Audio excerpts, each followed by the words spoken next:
The price tag for Operation Epic Fury is becoming a genuine burden for Washington. A recent report in The Atlantic cited a US official revealing that the Pentagon is burning through as much as $1 billion every single day to sustain the conflict in Iran. This staggering figure reflects a sobering reality. Despite their overwhelming technological superiority, the United States and Israel are being lured into a costly war of attrition, one that Iran is actively seeking to prolong.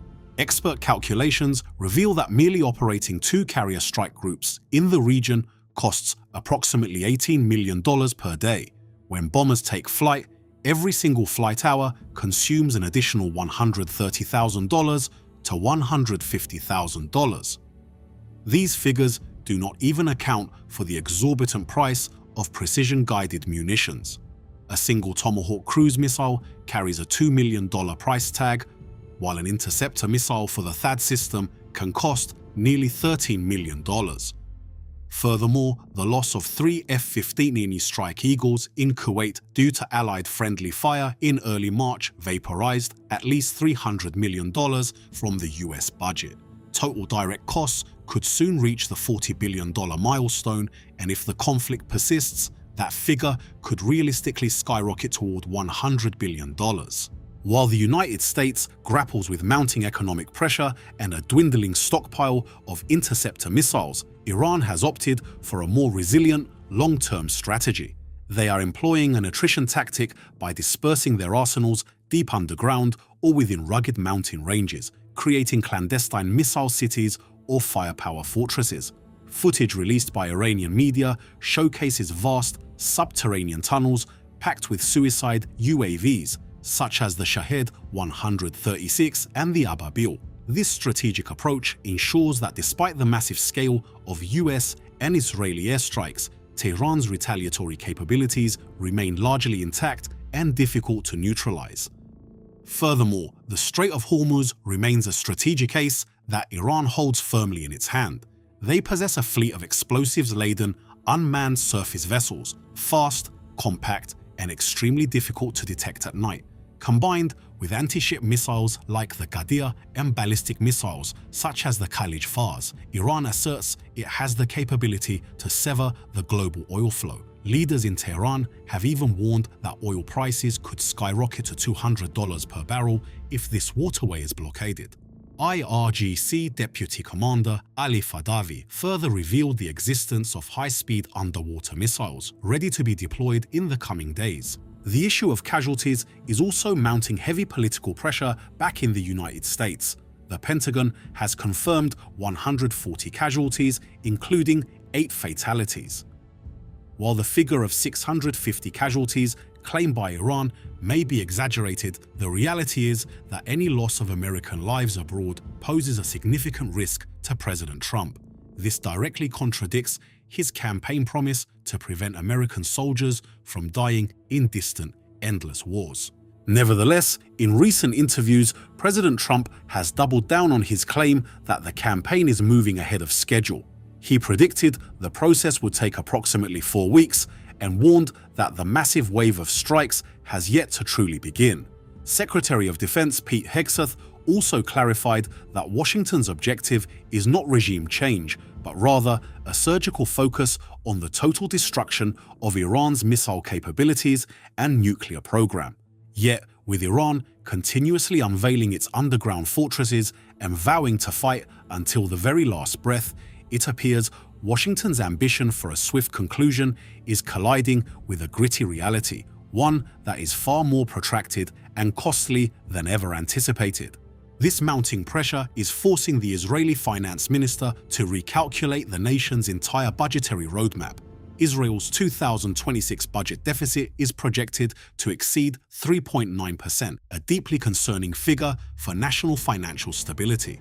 To sustain the machinery of war, the government plans an emergency injection of $13 billion into the defense budget. This push brings Israel's total military spending to a record-breaking $45 billion, a staggering 115% increase compared to pre-Gaza war levels in 2023.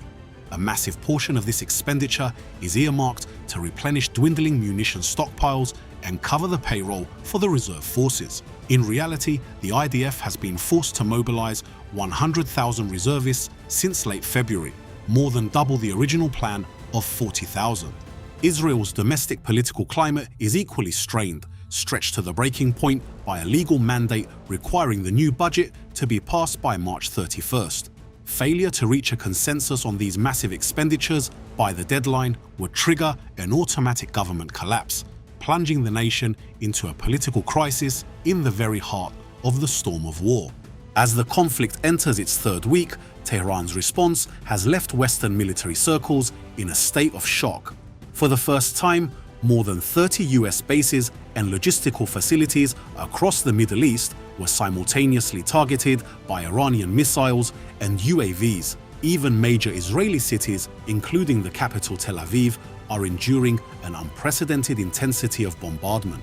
Experts assess that these are not acts of blind or desperate retaliation. Instead, Iran is executing a calculated strategy to prolong the conflict and exhaust its adversaries. They have issued a stern warning. While the US and Israel may have held the initial advantage in firepower, the coalition is rapidly losing the ability to control the scale of the war they ignited. The pressure is not only weighing heavily on the Middle East, but is also rippling across the globe. Analysts suggest that European economies will struggle to remain resilient if the war persists beyond a month. Disruption to supply chains in the Strait of Hormuz has already driven oil prices up by 20%, triggering a surge in the cost of global goods and services. In the United States, public opinion is shifting unfavorably for the White House. A Reuters/Ipsos poll reveals that only about 25% of Americans support the strikes against Iran, a surprisingly low figure, even among the Republican base. President Trump is now facing a daunting political dilemma as the November midterm elections draw near. Republicans fear that if the war stagnates and the economy falters, they could lose control of Congress. Financial realities also dictate that Washington cannot sustain Operation Epic Fury for much longer, having expended $5 billion in the first 2 days alone and currently burning through roughly $1 billion every day. With a finite munitions stockpile and skyrocketing political costs, prolonging military operations is seen as an excessively risky gamble. Perhaps due to these combined pressures, from economics to elections, President Trump began signaling the end of the campaign on March 9th after 10 days of strikes. He declared that the set objectives had been achieved and that the war would soon cease. However, observers believe this is essentially a way for Washington to find an honorable exit before the financial burden and public backlash spiral out of control, even as Iran shows no sign of accepting an easy ceasefire. While the United States is not yet finished in Iran, Trump has not clearly defined the ultimate desired end state. According to analysts, the conclusion of the Iran conflict depends entirely on the subjective and notoriously unpredictable decisions of Donald Trump and could unfold according to 3 primary scenarios. In the first scenario, a series of powerful and relentless airstrikes could completely wipe out all essential Iranian military targets, providing President Trump with the foundation to declare victory. He could claim that after 2 weeks of bombardment, the US and Israel have effectively neutralized Iran's missile stockpiles and launch sites, decimated their air force and navy, and crippled their command centers. Declaring an early victory would allow Trump to order a halt to the strikes and begin withdrawing the massive naval and air assets currently concentrated in the Middle East.